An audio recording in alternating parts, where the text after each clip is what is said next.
La Facultad de Derecho da la más cordial bienvenida a todas y a todos nuestros seguidores a la primera Feria de Salud Integral para Docentes, cuyo taller será Tiempo es Cerebro, que será impartido por la psicóloga Lorena Álvarez. Adelante, psicóloga, por favor. Buenas tardes, muchas gracias a todos y todas por estar con nosotros. El taller que vamos a tener el día de hoy es Tiempo y Cerebro, la importancia de la identificación de derrame cerebral, que será el ponente del día de hoy es el médico pasante de Servicio Social, Alberto Castillo. Y bueno, el médico pasante es médico pasante en el Servicio Social de la Facultad de Medicina de la UNAM. Actualmente está haciendo su servicio social en el programa de salud integral de la Facultad de Derecho de la UNAM. Ha realizado investigación en las áreas de neuroinflamación y movimientos anormales en adiestramiento bajo tutoría en el Instituto Nacional de Neurología y Neurocirugía Manuel Velasco Suárez. Es organizador y asistente de múltiples congresos médicos. Ha realizado divulgación científica como organizador de charlas sobre neurociencias en el Museo de Universum de la UNAM. Actualmente es vicepresidente del Student Interest Group in Neurology Chapter UNAM, asociación estudiantil avalada por la Academia Americana de Neurología. Y le cedo la palabra al médico pasante para que empiece con esta ponencia del día de hoy. Muchas gracias a todos por estar presente en este taller.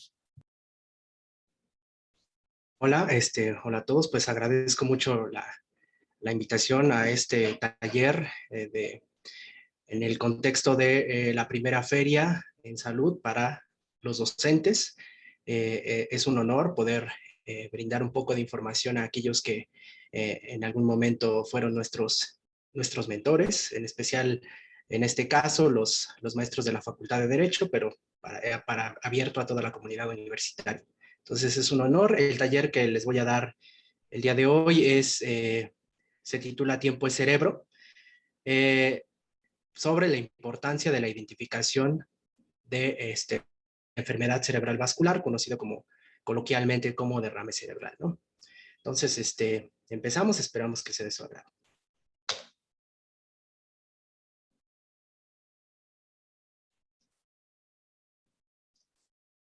Muy bien, antes de iniciar formalmente el tema, pues estaría muy raro si no tocara el contexto de la pandemia en el que todos estamos actualmente, y lo toco por dos puntos, ¿no? El principal es que las enfermedades crónico-degenerativas que tienen como secuelas o consecuencias la enfermedad cerebral vascular, una de sus tantas consecuencias, se han quedado un poco en el olvido, muy bien justificado por la atención prioritaria que se le ha dado a la enfermedad de la COVID-19. Entonces, yo creo que pues es una justificación válida, pero las enfermedades crónico-degenerativas se han mantenido ahí y de hecho están creciendo porque la atención en salud, sobre todo la atención primaria en salud, ha disminuido, ha aumentado el miedo de acudir a las unidades de primer nivel para tratar las enfermedades que ya se tenían y poder darle seguimiento, y también un punto muy importante, hacer diagnósticos nuevos de enfermedades que ya se venían acarreando en la sociedad. Recordemos que antes de la pandemia, que ahorita está teniendo colapsado nuestro sistema de salud en un inicio, antes ya estaba colapsado por otras enfermedades crónico-degenerativas, principalmente por la diabetes, la hipertensión arterial, como las principales enfermedades características de la población mexicana. Entonces, lo que quiero tocar aquí como puntos de reflexión que nos ha venido dando la experiencia de la pandemia es que la seguridad en salud forma una parte fundamental de la seguridad nacional y global. Un poco desarrollando esta frase, pues es que la atención en salud, no solamente la atención primaria, porque es el pilar básico, es fundamental para la seguridad nacional, debido a que gracias a ella podemos tener a nuestra población saludable y por ende productiva, ¿no? Si lo queremos ver de alguna manera.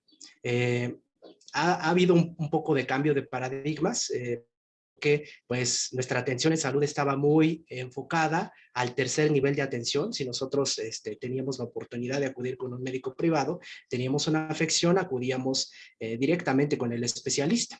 Pero eso dejaba muy descuidado la atención en primer nivel de atención. Y empezaron a surgir este tipo de franquicias que se dedicaban a la atención en salud, las farmacias, los consultores asociados a farmacias, que empezaron a reemplazar esta atención primaria en salud que estaba, pues estaba dejándose de lado por el Estado, ¿no?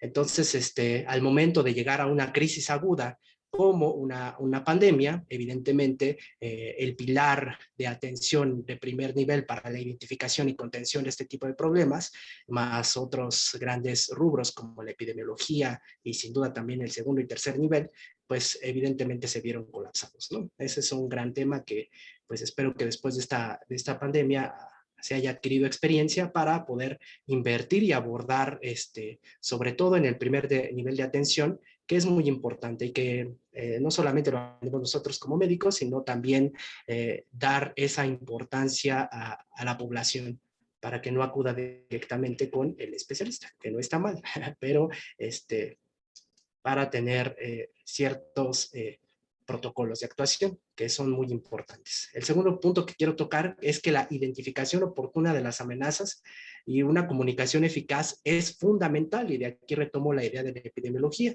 que pues si tenemos un buen sistema de vigilancia epidemiológica para este tipo de cuestiones de enfermedades agudas, pues vamos a tener una mejor contención, bueno, primero una mejor identificación, después una mejor contención, pero pues los problemas que ya venía describiendo, pues obstaculizaban la identificación y la comunicación entre los diferentes niveles de atención, a pesar de que participaban o formaban parte de un mismo sistema, insiste, salubridad, seguían muy desconectados.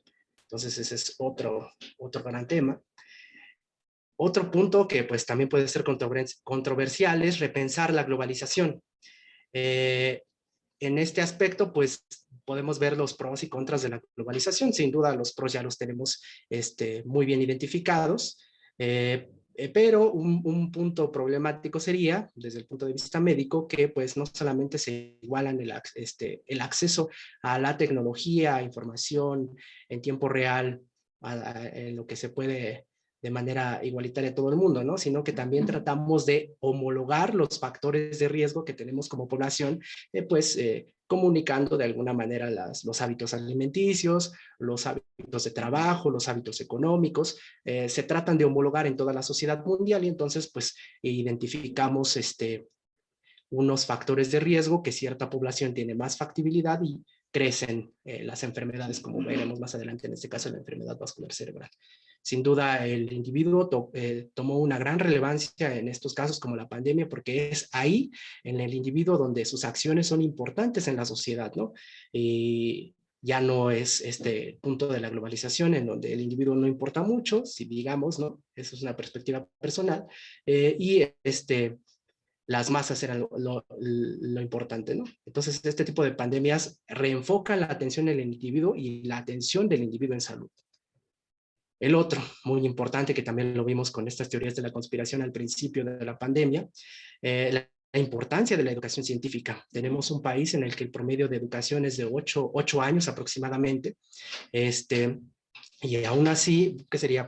Primaria, secundaria, y tenemos muchas deficiencias en la educación, y no solamente en ellos, ¿no? Sino también vimos que muchas personas con licenciatura o con pues grados más avanzados de estudio tenían permeados muy en su persona este tipo de teorías, y lo vimos mucho en esta pandemia, ¿no? A pesar de esta educación científica, todavía queda pues cabida para este tipo de pensamientos mágico-religiosos que no tienen ningún problema, porque pues el problema es que no tienen sustento, ¿no? La siguiente es, tocando estos puntos, ¿habrá un mundo diferente después de la pandemia? Eso es una pregunta abierta y que aún vamos a ver en los siguientes años. Todavía estamos en la parte pues no sé si intermedia o final de la pandemia, ojalá y final, pero sin duda van a cambiar muchos aspectos, yo espero. Seguir en el caso local de México, a pesar de que ya estamos viendo disminuido las infecciones por este virus SARS-CoV-2, pues vemos que se están relajando mucho las medidas de sanidad, ¿no? Lo del cubrebocas, sales a la calle, hay más personas, ya no usan mucho el cubrebocas, entonces está esa disyuntiva, ¿no? ¿De verdad habrá un mundo diferente o pues acabando esta pandemia mantendremos los estándares que hemos acarreado a lo largo de estos años? Y si mantenemos estos estándares, pues seguiremos manteniendo las enfermedades crónicas degenerativas que ya teníamos arrastrando en el sistema de salud y vendrá el colapso posterior de la pandemia. Entonces, yo sé que no es un escenario muy alentador, pero son puntos rojos para que como individuos pues tengamos una mayor atención en educación en salud. Yo creo que como individuos, retomando la parte de importancia del individuo, si tenemos una educación individual en salud, buscamos empoderarnos en estos temas de salud, podremos al final exigir tanto al Estado como en nuestro propio contexto local o individual, mejor atención en salud, ¿no? Pero sabiendo qué significa efectivamente eso de atención en salud.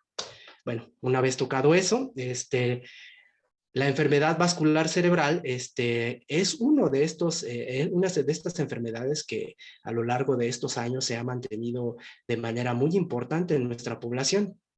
Es un grave problema de salud pública, me atrevería a decirlo. ¿Y por qué no? Vamos a poner los argumentos de por qué tocar la enfermedad vascular cerebral. Uno es que en todo el mundo se dice, estas son estadísticas internacionales, que la enfermedad vascular cerebral ocurre un nuevo evento cada 40 segundos y puede haber una muerte cada 4 minutos. Entonces ya se imaginarán a nivel internacional lo que significa eso. Lo que lo pone en la segunda causa de muerte a nivel mundial, solo detrás de las enfermedades cardíacas, ¿no? Isquémicas, las enfermedades isquémicas del corazón. En general, cada año, esto es promedio, más de 13.7 millones de casos nuevos se reportan en el mundo y a pesar de ser la segunda causa de muerte a nivel mundial, es la primera causa de discapacidad a largo plazo. Y ¿a qué me refiero con esto? Pues que no solamente la muerte importa en este tipo de problemas, sino que a veces, teniendo este tipo de eventos, las secuelas son muy importantes y perdemos funcionalidad. De repente pasamos de ser una persona completamente funcional, tenemos este tipo de eventos que son neurológicos y perdemos funcionalidad, lo que conocemos como discapacidad, y puede ser de diferentes grados, ¿no? Una simple pérdida de sensibilidad en una parte del cuerpo hasta pérdida del movimiento de toda la mitad del cuerpo, ¿no? O pérdida de la capacidad cognitiva, del habla, etcétera, ¿no? Entonces, de ahí la importancia de tocar este tema en la sociedad que no está muy, muy bien identificado. Uno de cada 4 personas, se dice, mayores de 25 años, presentarán un evento vascular cerebral a lo largo de su vida. Entonces, pues yo creo que los argumentos sobran para tocar este tipo de problemas. Aquí los tenemos para que tengan el contexto claro, que creo que ya se ha venido tocando a lo largo de estas pláticas que hemos tenido en esta feria. Si se dan cuenta que pues, nuestro principal objetivo es la prevención. Como les decía, la primera causa sigue siendo la cardiopatía isquémica. El segundo se posiciona el accidente cerebrovascular. Ya más adelante definiré para que no se pierdan en este tipo de definiciones. Siguen siendo prevalentes las infecciones de las vías respiratorias, las afecciones neonatales, el cáncer y algunas enfermedades infecciosas. Ahí le siguen otra enfermedad neurológica como el Alzheimer y demencias. Y bueno, ¿por qué es importante este tipo de Disculpe estadísticas? la interrupción. Sí. Tenemos una pregunta en el chat. Adelante. Nos preguntan, buenas tardes. Si le dio COVID a una persona con diabetes, ¿le quedan secuelas? Gracias. Pues en general, cualquier persona que tenga, que desafortunadamente haya tenido la infección por COVID-19, dependiendo de sus comorbilidades, específicamente aquí mencionan diabetes, va a tener en un principio mayor la habilidad a poder progresar a una enfermedad más grave de la COVID-19. Entendemos por gravedad pues esta insuficiencia respiratoria aguda que puede pasar a grave y necesitar ventilación mecánica invasiva. Entonces, ese como primer término, una vez recuperado, dependiendo si tuvo solamente una enfermedad leve, una enfermedad moderada o una enfermedad grave, va a tener secuelas, y eso es lo que apenas está pues dilucidando a lo largo de los estudios en las diferentes partes del mundo, cuáles son las secuelas que vamos a tener. Ya decía yo de las enfermedades crónico-degenerativas que pues se están perdiendo ahí en la comunidad por la pobre identificación que estamos teniendo en estos tiempos, ya dije, muy justificado, pero después, aparte de estas enfermedades crónico-degenerativas, vendrán las secuelas, la atención por las secuelas de COVID-19. Por mencionar en este caso, hablando de temas neurológicos, pues se ha evidenciado que algunas personas mantienen síntomas leves como la anosmia, que es esta dificultad para distinguir olores, o de plano perder la capacidad de distinguir olores. Se ha visto que duran de algunos días hasta unos meses e incluso ya no recuperan completamente pues, después esta capacidad olfativa.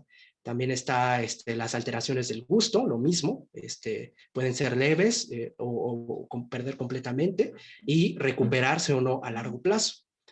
Por supuesto están las secuelas pulmonares y se han visto en todos los órganos. O sea, aquí tocar ese tema sería pues otro gran tema, pero pues por responder así rápido, en todos los órganos y sistemas, dependiendo de la persona y de sus antecedentes, tendrá o no secuelas. No específicamente le podríamos contestar si por tener diabetes va a tener ciertas secuelas o por tener hipertensión va a tener ciertas secuelas. Eso apenas se está resolviendo, pero sí ya tenemos algunas ideas. Muchas gracias, doctor. También tenemos otra pregunta de Erika Sí. Cervantes, que nos dice, ¿la parálisis facial es un evento cerebrovascular?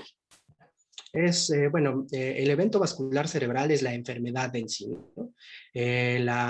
Tiene muchas expresiones. Recordemos que, bueno, ya lo tocaré más adelante, pero pues contestando su pregunta, el cerebro pues es nuestro medio de comunicación con el exterior, ¿no? Es el que nos permite sentir, recibir estímulos de la parte externa de nuestro medio, procesarlos y generar una respuesta, ya sea motora, sensitiva, lo que somos, ¿no? Aparte también ahí están nuestras emociones, nuestros pensamientos, nuestras capacidades de inteligencia, en fin, es un mundo. Entonces, cuando se afecta el cerebro por esta enfermedad vascular cerebral, que en términos simples sería como un infarto, lo mismo que pasa en el corazón, ya lo veremos más adelante, va a tener muchas expresiones. Una de tantas es, pues, la parálisis facial. Pero, pues, no me adelanto para que toquemos este tema. Muchas gracias. Tenemos una pregunta más de Vero Toribio que nos pregunta, ¿qué medidas de prevención hay respecto a la enfermedad vascular cerebral? Eso lo tocaré más adelante. Haré énfasis, esta plática sobre todo es hacer énfasis en la prevención de esta enfermedad vascular cerebral. Entonces, pues, estén atentos, más adelante tocaré ese tema. Muchas gracias, son todos los comentarios por el momento. Muchas gracias. Bueno, entonces, pues paso a continuar. Como decía, ¿cuál es la importancia de hacer estas estadísticas o identificar cómo estamos en el mundo sobre la enfermedad vascular cerebral o sobre una enfermedad en general? Lo lógico es que una vez que tenemos el contexto mundial, local o estatal o por país de cierta enfermedad, pues podemos tener acciones consecuentes, sobre todo en la prevención y tratamiento de esta enfermedad. Y sobre todo hacer proyecciones a futuro sobre qué tanto nos va a afectar estas enfermedades y hacer las inversiones pertinentes para poder tratarla. También a nivel individual como médico, pues hacer la planificación médica. Sabemos que nos encontramos en un contexto en donde tal vez existe mucha carga de la enfermedad vascular cerebral y como médico debemos estar capacitados para poder identificarlo y en su caso tratarlo o referirlo, ¿no? A nivel global, aquí pongo una gráfica que pasa de 1990 a 2016, el riesgo de la enfermedad vascular cerebral a lo largo de la vida en diferentes regiones del mundo. vemos que las que tienen, las que aumentaron su riesgo a lo largo de este tiempo, de 1990 a 2016, ha sido en Asia, tanto en sus diferentes regiones, así como en África y centro de Europa. En Asia, pues los principales países que tienen la mayor incidencia de casos de enfermedad vascular cerebral, y con incidencia me refiero que a lo largo del tiempo se van agregando más o se van identificando más personas con esta enfermedad, son China y Rusia, según las estadísticas, ¿no? De este lado en Occidente, digamos, los países que tienen mayores tasas sería, pues, Estados Unidos, México, ahí anda en un intermedio, Chile, pero definitivamente nos comparamos con las estadísticas que tienen esta parte de China y Rusia, pero sin embargo sigue siendo, como dije, a nivel internacional, la segunda causa de muerte.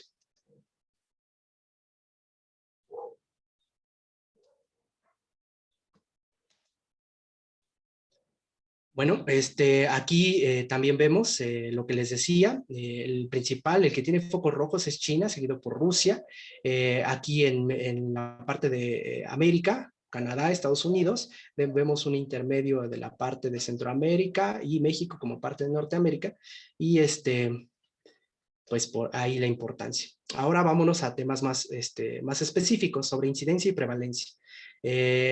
¿Qué nos referimos con incidencia o prevalencia? La incidencia es el número de casos que se van agregando en un determinado tiempo de pacientes, porque vamos identificando a lo largo del tiempo, en este caso de enfermedad vascular cerebral, y la prevalencia es que si en un momento determinado llegamos y hacemos un screening de la población, vemos cuánta gente ya tiene este diagnóstico, ¿no? Espero que haya sido claro sobre incidencia y prevalencia. Entonces, una vez entendido esto, se estima que 80.1 millones de personas viven con infarto cerebral mundialmente, con un mayor número de mujeres respecto a hombres, con una diferencia no tan significativa. Y aquí lo que me gustaría tocar es la edad que se va aumentando la aparición de esta enfermedad. Como les dije al principio, cualquier persona mayor de 25 años tiene mayor probabilidad de tener uno de cada 4 personas tiene la probabilidad de tener un evento a lo largo de su vida, pero esta probabilidad aumenta después de los 50 años por comorbilidades que vaya trayendo o simplemente pues las alteraciones propias de la fisiología del cuerpo humano. Entonces, después de los 55 años, según esta estadística, el riesgo se duplica de la enfermedad vascular cerebral. ¿Y cómo estamos en México? Ya vimos las incidencias mundiales. Las estadísticas nacionales, como les dije, aquí no está en segundo lugar las enfermedades cerebrovasculares. La primera, conforme al mundo, sí tenemos las enfermedades del corazón, tanto en hombres como en mujeres. Y después de ahí, vemos que el segundo lugar en este caso es la diabetes mellitus. Después vienen los tumores malignos, enfermedades del hígado, las agresiones como segunda causa, y hasta el sexto lugar, en términos generales, la enfermedad vascular cerebral. Entonces, pues ustedes dirán, pues no es tan prevalente, pero más adelante cambiarán su perspectiva. Bueno, como les dije, hay estadísticas que nos dicen proyecciones a lo largo del tiempo sobre cómo una determinada enfermedad va a aumentar o disminuir y cómo generar políticas públicas para combatirla.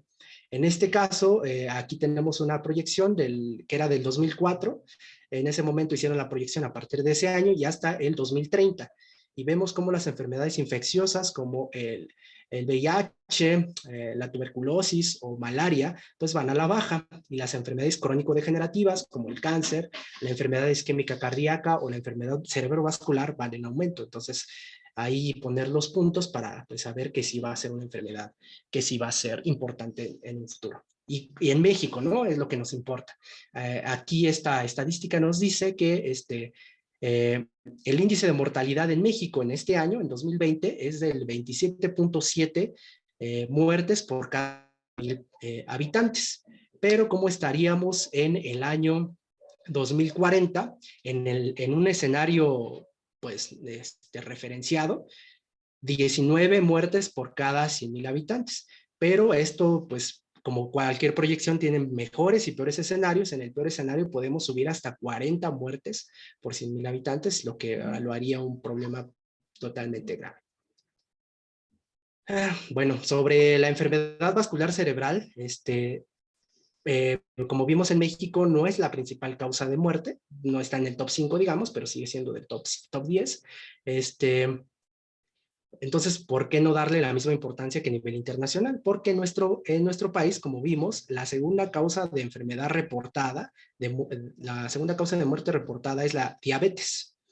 Y siendo la diabetes, es muy importante porque es un factor de riesgo, uno de los principales factores de riesgo, junto con la hipertensión arterial, para desarrollar enfermedad vascular cerebral. Entonces, y ahí les va un dato: en nuestro país, generalmente no se reporta si una persona muere de, por ejemplo, enfermedad vascular cerebral, no se reporta en su certificado generalmente como enfermedad vascular cerebral, sino primero se reporta como diabetes mellitus, si es que tenía antecedente de diabetes mellitus, y esa es la causa principal de muerte, y ya después vienen las demás, ¿no? Como la enfermedad cerebral. Entonces, por eso se dice que podría estar sobreestimada la diabetes mellitus y el infarto cerebral subestimado. Entonces, eso es muy importante. Una de las cosas muy importantes que tratamos de dar aquí es darles a entender lo que significa la prevención, ¿no? Primero en palabras y después tratar de modificar hábitos, ¿no? En el caso de palabras que se dicen muy fáciles, 9 de cada 10 eventos vasculares cerebrales se deben a factores modificables. El 90% de las personas que les da enfermedad vascular cerebral se pueden modificar con simples cambios de hábitos. Entonces, ¿cuáles son estos cambios de hábitos? Pueden ser conductuales, como el tabaquismo, la dieta inadecuada, la baja actividad física, metabólicos, como la hipertensión, el índice de masa corporal alto, que se traduce en obesidad, la hiperglucemia en ayuno, que pues se podría traducir como diabetes, los niveles altos de colesterol y también de triglicéridos, y ambientales. Un punto muy importante y que será muy relevante a futuro son la contaminación ambiental. Conforme vamos avanzando en el estudio de las enfermedades, vemos que la contaminación ambiental juega un papel muy importante en el desarrollo de estas enfermedades. Entonces, de ahí sabemos que debemos echar a andar la prevención primaria, lo que les decía al principio en las reflexiones. El primer nivel es importante, no solamente para identificar patologías en la población, sino para ayudar a modificar hábitos antes de que las enfermedades aparezcan. Es lo que le llamamos prevención. Estas estrategias pueden ser poblacionales, o pueden ser sujetas en el consultorio de primer nivel al individuo, identificar en él factores de riesgo, porque recordamos que en medicina no tratamos enfermedades, tratamos enfermos. Entonces cada persona tiene sus propias, su propio mundo, su propio contexto, y a partir de ahí identificar y poder tratar o evitar que salgan este tipo de enfermedades. ¿Cuáles son los factores de riesgo? Que son, un factor de riesgo se define como un hábito o una actividad que nosotros tenemos como personas, para ponerlo en términos simples, que nos va a llevar a tener mayor probabilidad de desarrollar una enfermedad. Eso es lo que conocemos como factor de riesgo. Y estos factores de riesgo se pueden dividir en no modificables y modificables.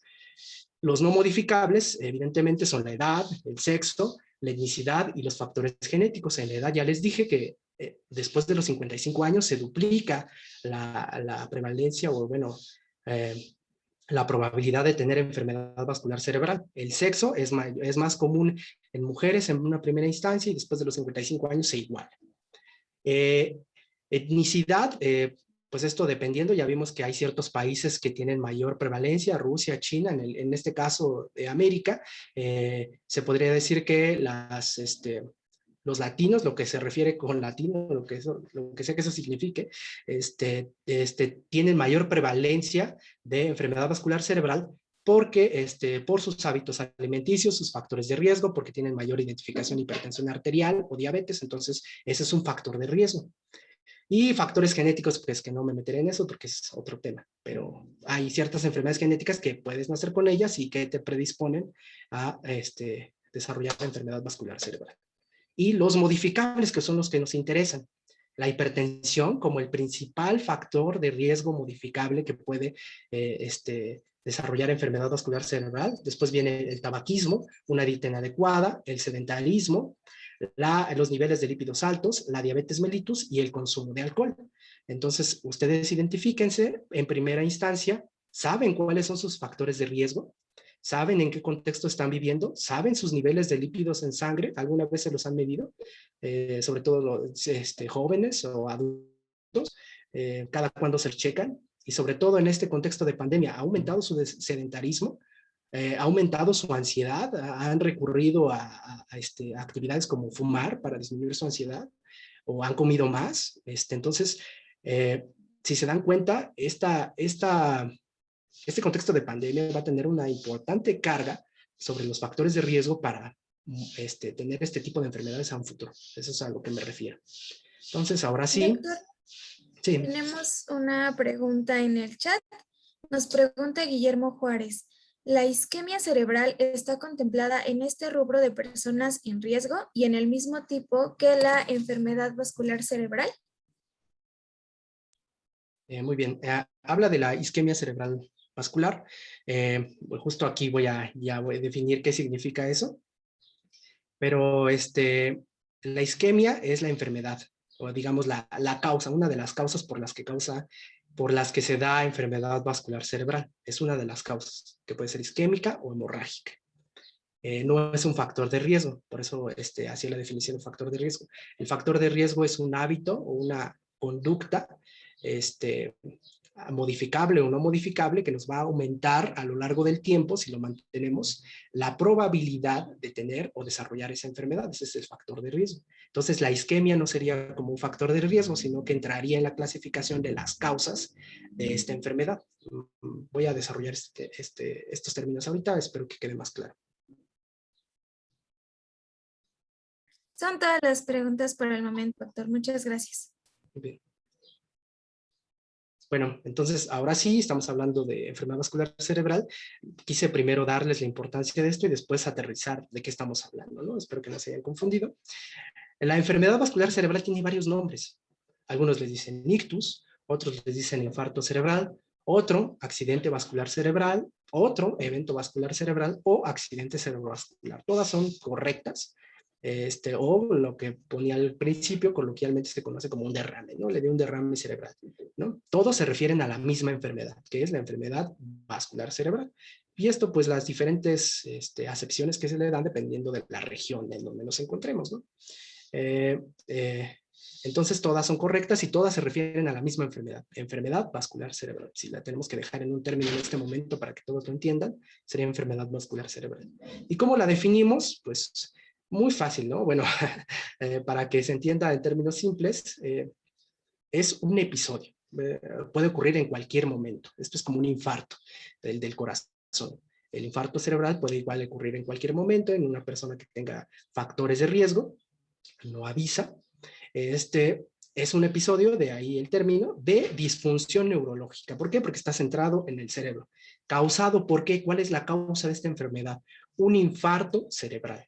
Y es lo mismo que conocemos en el infarto al corazón. Se obstruye una arteria y esa arteria ya no le llega sangre al órgano que está irrigando y entonces este órgano empieza a sufrir, empieza ya a no tener oxígeno y todo nuestro cuerpo funciona a base de oxígeno.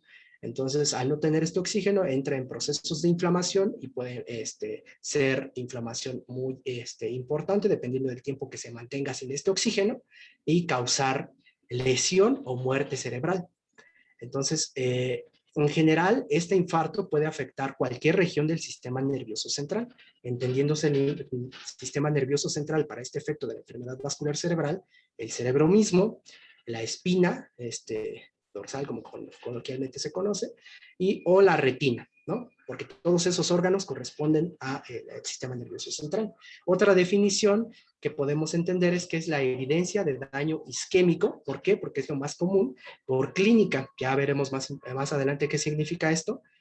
Una identificación imagenológica, clínica o patológica. Clínica, pues por lo que estamos viendo nosotros como médicos. Imagenológica, porque le vamos a mandar un estudio, por ejemplo, una tomografía, y ahí vemos que se está infartando. O patológica, porque pues tomamos una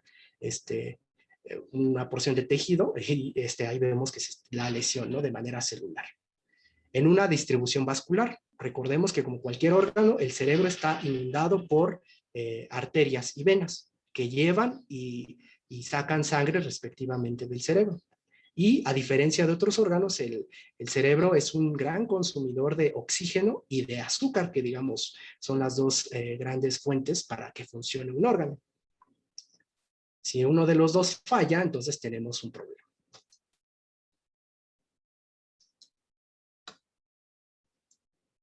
Listo. Ahora sí, ¿cuál es la causa de la enfermedad vascular cerebral o el mecanismo? Tenemos dos. Puede ser isquémico o hemorrágico, la duda que tenían hace rato. El evento vascular cerebral isquémico no sería un factor de riesgo, sino sería una causa de esta enfermedad. Y la otra causa sería hemorrágico, ¿no? En términos generales, podríamos hablar más profundamente sobre esto, pero así para que se entienda, isquémico o hemorrágico. ¿Y a qué nos referimos con cada término? Isquémico, pues se define como la reducción o bloqueo sanguíneo a un determinado órgano. Si a un órgano que tiene una arteria que lo está irrigando, que le está llevando sangre, oxígeno y glucosa para que pueda funcionar, o oxígeno y energía, si lo queremos ver en términos más generales, entonces se cierra y va a tener, este órgano va a sufrir, este órgano que se está irradiando por la sangre va a sufrir, y eso es lo que se conoce a lo largo del tiempo como isquemia. Si esa obstrucción parcial o completa continúa, entonces a lo largo del tiempo ya no va a ser solo isquemia, que es el proceso inflamatorio, empieza a responder el cuerpo, sino que va a empezar a morir las células que están siendo irrigadas y entonces se conocería como necrosis, la muerte celular, ¿no? Entonces, bloqueo, isquemia. Y el otro es que el vaso que está comunicando la irrigación al cerebro se rompe por alguna causa, se rompe el vaso y entonces empieza una hemorragia dentro de nuestro cerebro y entonces se pierde la sangre porque se está yendo, o sea, se rompió la tubería y ya no va por el camino a donde tiene que ir y no está llegando de igual manera la sangre y la energía hacia el cerebro. Entonces es hemorrágico. Pues en términos generales sería eso, para no ahondar más en el tema. Como dije ahí, da como resultado una mala circulación neuronal y el consiguiente fallo de las neuronas. Y más adelante voy a mencionar esto. Una causa importante de la enfermedad vascular cerebral, bueno, la más importante de estas dos, la que más frecuentemente se da en la población es la isquémica. Después le seguiría la hemorrágica. Entonces, por eso me voy a enfocar en la isquémica. Y la isquémica tiene muchas causas. El bloqueo de una arteria se puede dar por múltiples causas. Pero aquí me voy a enfocar en la más común y en la que pues nos importa porque es un factor no modificable, que es la placa ateromatosa, que es una placa de lípidos que se empieza a acumular en nuestras arterias y tapa esa arteria y causa todo esto. Bueno, entonces aquí les presento a una de sus arterias o de sus vasos sanguíneos en general. Ahí vemos los circulitos rojos son los eritrocitos que llevan el oxígeno a lo largo de nuestros diferentes órganos y sistemas. Y esa tubería son las arterias o venas, ¿no? Dependiendo. ¿Cómo está conformada esta tubería? Aquí vemos una fotografía más cercana del grosor de esa tubería. La parte externa, que sería la parte moradita, es la adventicia, lo que se conoce como la adventicia. Esta tubería tiene varias capas. La más externa se le llama adventicia, la del medio es un músculo, la que le permite cerrarse o abrirse dependiendo de varias circunstancias, y la más importante, la interior, que está en contacto con la sangre, se le llama endotelio. Ese va a ser muy importante porque va a tener la comunicación directa con nuestra sangre, es la que la está tocando directamente, lo demás solamente funciona como estructura. Pero el endotelio, que seguramente lo han escuchado alguna vez en su vida, enfermedad endotelial, es la que causa esta enfermedad, estas manifestaciones. ¿Y cómo las causa? Pues no es el malo, no es el personaje malo de la película. Tiene funciones normales a lo largo si estamos sanos, tiene funciones que son muy importantes. ¿Cuáles son las funciones de este endotelio? Mantiene la integridad vascular, regula la comunicación entre la sangre y las arterias, por decirlo así, modula el crecimiento y desarrollo de las arterias, mantiene el tono de nuestras arterias y mantiene, pues, en términos generales, el estado líquido de nuestra sangre, ¿no? Pero si lesionamos este endotelio, pues entonces este también va a estar encargado de responder a esa lesión como una inflamación o empezar a coagular la sangre, ¿no? Esas serían como las dos grandes respuestas que tiene el endotelio para defenderse de lesiones. ¿Y qué es lo que, no se asusten con esa imagen, qué es lo que daña a nuestro endotelio? Lo más común en la enfermedad vascular cerebral, o incluso que también tocaron ayer el infarto, es el colesterol, ¿no? Que ya sabemos ese colesterol malo, el LDL, HDL que les llamamos. LDL sería el malo y el HDL es el que consideran el colesterol bueno, ¿no? Bueno, tenemos estos dos personajes que si están en equilibrio en nuestro cuerpo no va a pasar pues gran cosa. Nos vamos a mantener sanos, el endotelio va a mantener sus funciones que debería tener como fisiológicamente las tiene, ¿no? No de daño. Pero si este colesterol malo, que es el LDL, empieza a aumentar en nuestro cuerpo, entonces se va a empezar a depositar a lo largo de esta tubería. Ahí tenemos una imagen que muestra cómo se empieza a almacenar, que es el color amarillo, el que simula el colesterol que se empieza a acumular en nuestras arterias, porque es tanto que ya no sabe dónde acumularse, ¿no? De manera normal, el HDL, que se considera el colesterol bueno, identifica esas zonas de nuestro cuerpo donde hay mucho colesterol malo, o el LDL. Entonces va, lo recupera y se lo lleva a nuestro hígado y ahí lo elimina. Pero cuando hay demasiado colesterol malo, que es el LDL, ya no sabe dónde guardarlo y entonces empieza a guardarlo en las arterias, ¿no? Para explicarlo de manera sencilla. Y entonces no es un lugar que debería tener el cuerpo colesterol. Entonces agarra y el cuerpo empieza a responder, sus células de nuestros vasos sanguíneos empiezan a responder, van y atacan ese lugar porque lo reconocen como un cuerpo extraño, lo empiezan a comer, es un mecanismo de defensa, a retirar ese colesterol, y esas células empiezan a engordar, también empiezan a engordar, y no la pueden eliminar, nada más la comen. Una vez que quedan tan saturados de tanto colesterol que comen y sigue habiendo más colesterol que llega a tu sangre porque seguimos comiendo mal, entonces este colesterol, estas células revientan y entonces empieza a ser ahí como una especie de basurero en nuestro endotelio, en nuestros vasos sanguíneos, y se empieza a acumular, empieza a engordar. ¿Y cómo se ve? Pues ahí vemos la plaquita amarilla. La arteria normal, que es un tubo limpio, digamos, se empieza a aumentar los niveles de colesterol en nuestra sangre por la mala dieta, por los factores de riesgo que ya mencioné, y empieza a engordar esta placa. Y esta placa, pues, a lo largo de nuestra vida, si tenemos estos factores de riesgo, puede llegar hasta casi ocluirse o ocluirse completamente. Si se ocluye completamente, tenemos la isquemia cerebral. Si esta es total, pues tenemos un evento vascular cerebral, y si es parcial, dura menos de un día, tenemos un evento vascular transitorio, ¿no? Si lo vemos así muy, muy, muy simple. Entonces, pues para no hacerles el cuento largo, pues ya vimos cómo funciona, qué pasa en nuestro cuerpo con este tipo de enfermedades, cuáles son los factores de riesgo que nos condicionan desarrollar esta enfermedad en nuestro cuerpo. Pero ahora, ¿cómo lo identificamos? Es una enfermedad que se puede identificar, que nosotros como personas, como familia, como individuos, podemos identificar en el otro sobre ciertos síntomas que está teniendo y poder actuar. Esto es como el infarto. Empezamos a ver la típica de que empieza a sudar, se agacha, se agarra el pecho, siente que se va a morir, pues también pasa con el evento vascular cerebral ciertos signos y síntomas. Entonces quiero que vean primero este video, que no sé si alguna vez lo vieron, salió en Twitter, se hizo muy viral porque pues fue sobre un evento vascular cerebral, cómo se ve en una persona, y es un señor que estaba teniendo una entrevista por Zoom. Entonces, para que vean cómo se ve.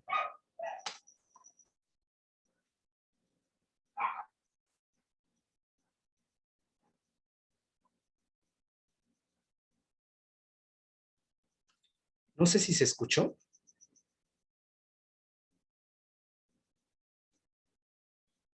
No, no se puede escuchar, doctor. También. Listo. Espero que ahora sí se escuchen. To get rid of that, that's a burden. We can just kind of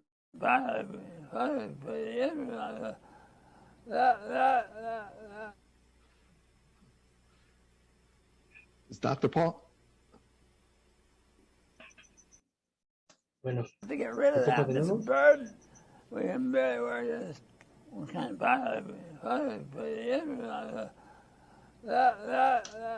Entonces, no sé si identificaron. Es una persona que estaba completamente normal, teniendo su día normal, en una entrevista, y de repente empieza a perder el habla, no se le empieza a entender. No sé si vieron ciertos detalles. La cara se le empieza a deformar, tiene una parálisis facial que mencionaban ahí, eso es una parálisis facial. Hay asimetría en la cara, se empieza a caer un lado de la cara. El labio, se ve en el labio, en el ojo, se puede ver en la frente, eso ya son cosas más detalladas, pero así en general, digamos que hay una asimetría en la cara, él cree que está hablando bien, pero ya no se le entiende, y pues hay otros signos que aquí no se valoran, pero más adelante se los diré. Entonces, a grandes rasgos, así se vería una enfermedad vascular cerebral. Ahora, ¿cómo nosotros lo identificamos? Hay estrategias a lo largo del mundo para evitar que esta siga siendo una segunda causa de muerte en el mundo.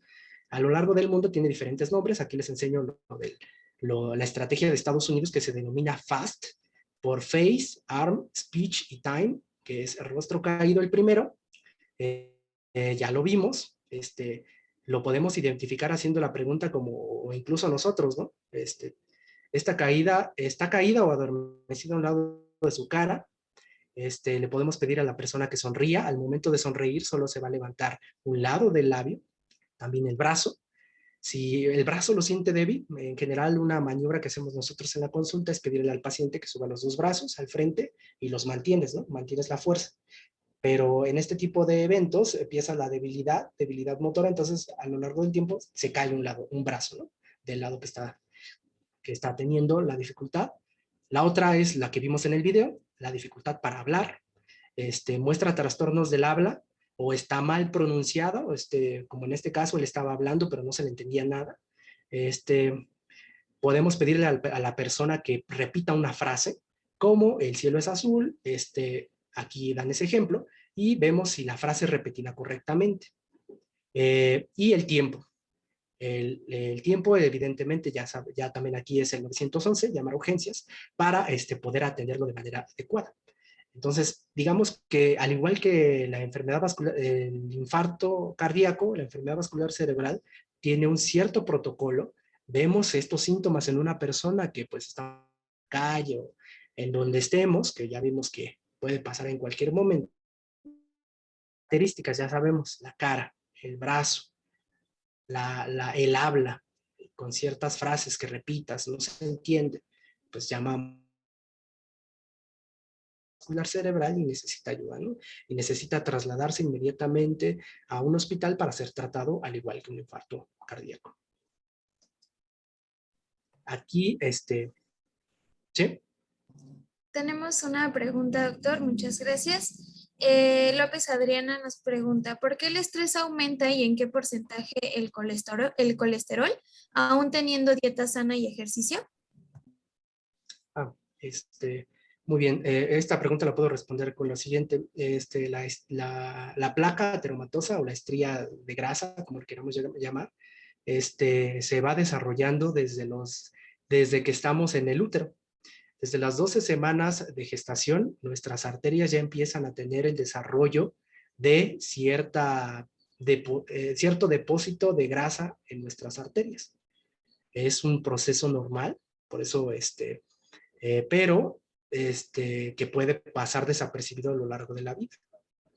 Pero si nosotros agregamos factores de riesgo, como la diabetes, la hipertensión, los malos hábitos alimenticios, mucha carga energética, entonces este proceso normal, digamos, del cuerpo, de depósito de grasa en nuestras arterias, se empieza a aumentar más de lo que debería, y entonces empiezan a ocluirse antes de tiempo y se expresa como la enfermedad la enfermedad de vasos, enfermedad ateromatosa se le conoce. Entonces, ¿De qué va a depender la velocidad de desarrollar esta oclusión? De nuestros hábitos.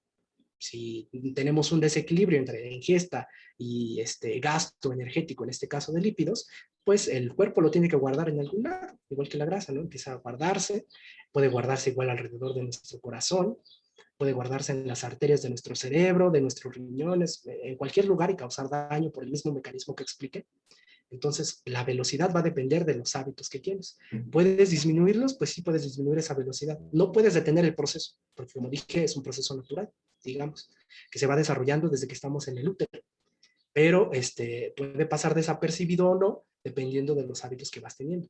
Pero por eso la importancia de acudir a la prevención en salud, porque independientemente que cuál sea tu causa de atención en salud, que vayas al médico, siempre se debe de verificar este tipo de cosas, ya sea por un médico o tú mismo, que ahora lo sabes, como paciente o como probable paciente, pues saber cómo está mi colesterol, cómo están mis hábitos, cómo puedo cambiar, ¿no? Porque pues puedo tener desarrollo de varias enfermedades. Aquí estoy tocando una, pero son muchas enfermedades que tienen el mismo mecanismo.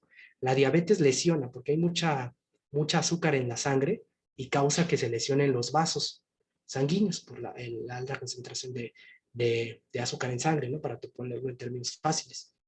Y esa lesión va creciendo con el tiempo y ese daño se va expresando como un tapón igual por otro mecanismo.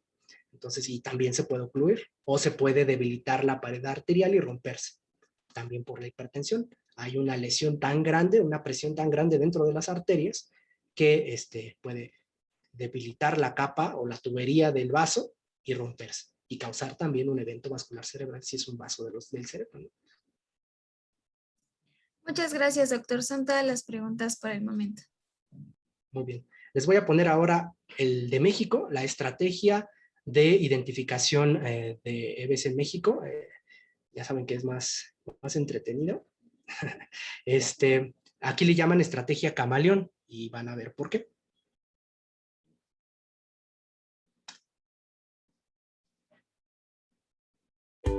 Cuando se presenta un infarto cerebral, hay que actuar con rapidez. Seguí la estrategia camaleón para detectar los síntomas. Cara, podés notar debilidad en la mitad del rostro. Mano, pérdida de la capacidad para levantar la mano y el brazo. Lenguaje, pérdida de la capacidad de pronunciar palabras. Si notas cualquiera de estos síntomas, dale on al teléfono y llama al 911. En un infarto cerebral, actúa rápido. Usa la estrategia camaleón. Bueno, como ven, pues es básicamente lo mismo, solamente que utilizaron otras siglas para identificar los diferentes signos y síntomas, que son los más comunes, pero la enfermedad vascular cerebral, enfoquémonos al cerebro, el cerebro controla todas nuestras funciones, ¿no? Las sensitivas e incluso las que no percibimos, ¿no? Como la secreción gástrica y otro tipo de cosas, ¿no? Nuestro ritmo cardíaco, pero dependiendo de la zona donde esté irrigado, donde ocurra la oclusión dentro de nuestro cerebro, vamos a tener diferentes signos y síntomas.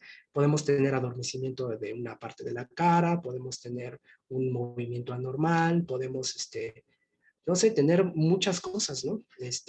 Porque las expresiones son infinitas dependiendo de la arteria que está afectándose, pero lo más común sería esto, que sería el territorio de la arteria cerebral media, que son estas expresiones clínicas que estamos viendo, ¿no? Ahora, ya lo sabemos identificar, que es relativamente fácil, ¿no? Entonces, pues interiorícenlo, chéquenlo nuevamente y estén atentos. Como primer respondiente, lo único y más importante que tienes que hacer es identificarlo. ¿Por qué? Porque lo importante aquí es identificarlo. Estoy seguro que en ese momento, pues, tal vez el interlocutor de este paciente, bueno, de esta persona mayor de edad, no sabía qué estaba pasando, ¿no? Entonces, si nos encontramos en un contexto así, en donde nadie sabe qué me está pasando, cómo actuar, es una enfermedad que necesita irse a tratar inmediatamente para que no tenga secuelas. Recordemos que si entre más tiempo, como les dije al principio, se mantiene ocluida esta arteria, va a tener mayores afectaciones en el tejido y entonces la rehabilitación después va a ser más difícil. Entonces, en el caso del tratamiento, no voy a abocarme aquí, ya es la última parte. ¿Qué queremos con la identificación oportuna y llevarlo rápido al hospital? Es que se minimice el daño cerebral. Se identifique ya ahí por el médico si es candidato a un tratamiento específico o no, porque eso depende del tiempo. Si llegaste después de determinadas horas, ya no te sirven ciertos tratamientos. Entonces, por eso la importancia de llevarlo rápido. Evitar y tratar complicaciones médicas, tal vez tiene otros eventos, otras comorbilidades que debemos estabilizar y después tratar la enfermedad vascular cerebral o en conjunto. Limitar el daño funcional que va combinado con el primero, porque si hay daño cerebral, entonces hay daño funcional. Después podemos tener secuelas como que ya no podremos mover la mitad de nuestro cuerpo, tendremos debilidad y pérdida de fuerza y tendremos dificultad para hablar de manera a largo plazo. Y también otra cosa importante es llevarlo y establecer cuál es la causa. Porque aquí ya les dije una causa, ¿no? Que la placa ateromatosa es la más frecuente, pero ¿de dónde viene? También puede ser un trombo, puede venir del corazón. Trombo significa que pues, se genera un coágulo en otra parte, en una parte de la tubería y tapa esa misma tubería. O viene de un lugar, lejano, en este caso lejano del cerebro, por ejemplo del corazón, viene de ahí el trombo y tapa una arteria en el cerebro. Eso se le llamaría embolismo. Entonces, ¿cuál es la causa? Pues esa es la importancia. Identificar la causa una vez que llega a urgencias y empezar a tratarla, ¿no? Y una cosa importante que aquí se menciona, prevenir recurrencia. Porque si ya pasó una vez, es muy probable que vuelva a pasar en un futuro. Entonces, tratar que no se repitan ese tipo de cuestiones. Entonces, ¿a qué me refiero con tiempo de cerebro? Pues con todo eso. Limitar el daño. El eslogan de esta plática era eso, tiempo de cerebro, pues es hacer la prenotificación, llevarla a urgencias, ya sea por se recomienda más que se llame a una ambulancia porque se empieza a activar un código que todos los hospitales tienen, o bueno, la mayoría de los hospitales tienen.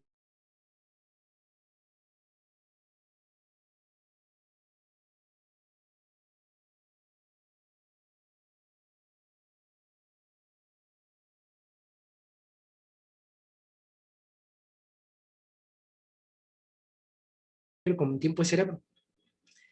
Por segundo, si estamos manteniendo esa ruptura, ese tapón o ese evento vascular cerebral y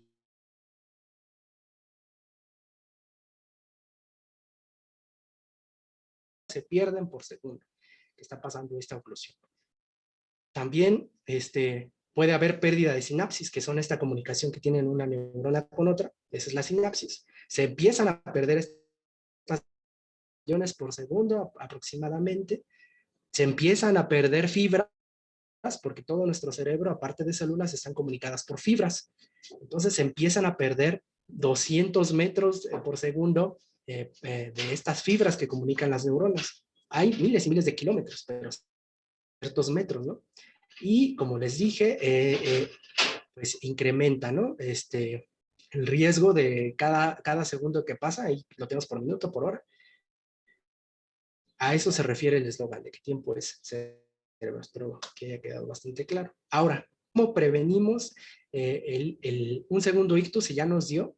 Pues fácil, mantener presión arterial, control de colesterol, niveles de glucosa, mantener una vida activa, una alimentación adecuada, control de peso.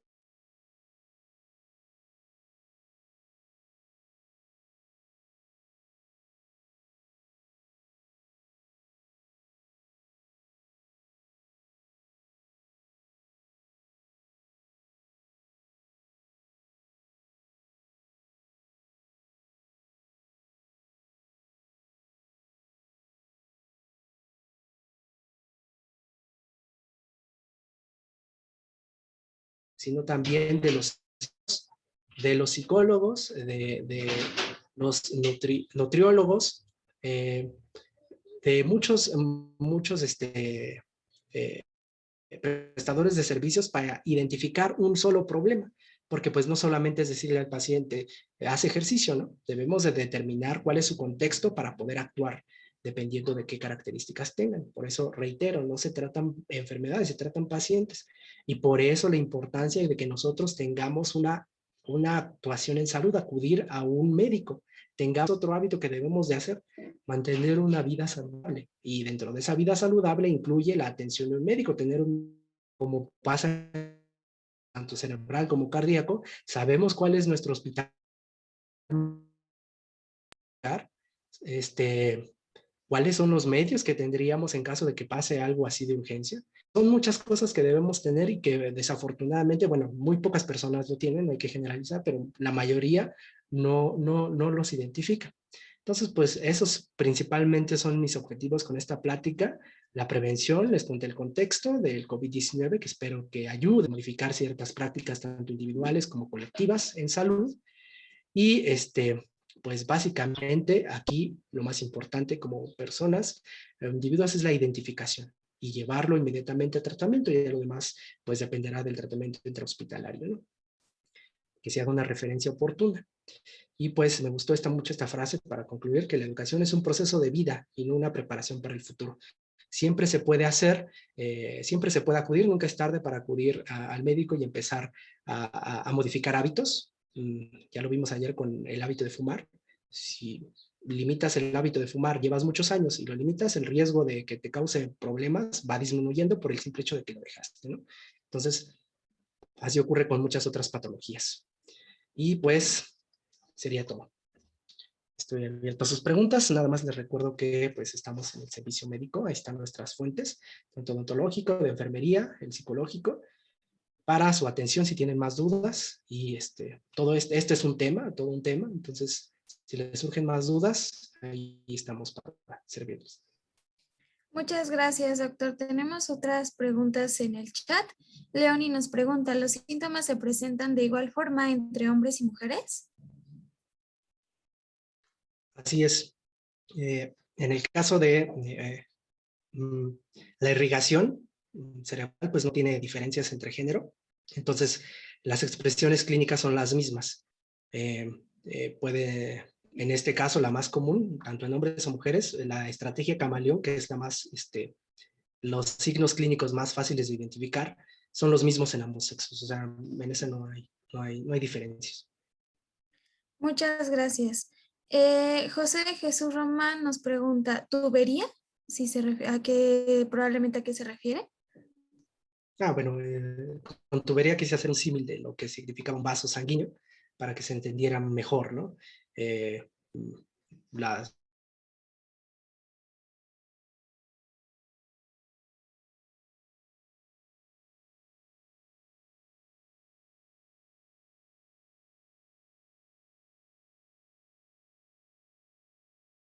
nuestros tejidos.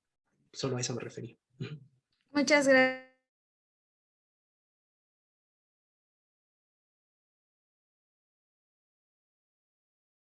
Muchas gracias a todo el equipo por compartir.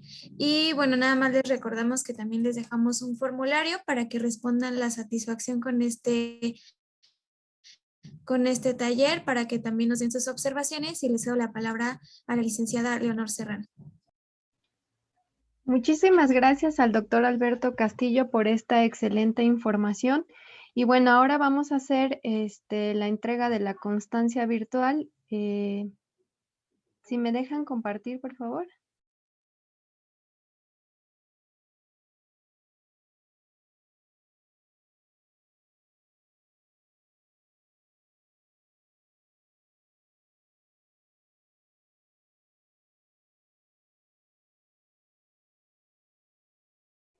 Listo, agradecemos al doctor nuevamente, Alberto Castillo, por esta excelente ponencia. Tiempo es cerebro, la importancia de la identificación de derrame cerebral. A nombre del doctor Raúl Contreras Bustamante, director de la Facultad de Derecho y del Servicio de Salud Integral, les hacemos una cordial invitación al taller Club Social Bienestar para la Vida en punto de las 6 de la tarde en esta primera Feria de Salud Integral para Docentes. Nos vemos más tarde. Muchísimas gracias a todos por su participación.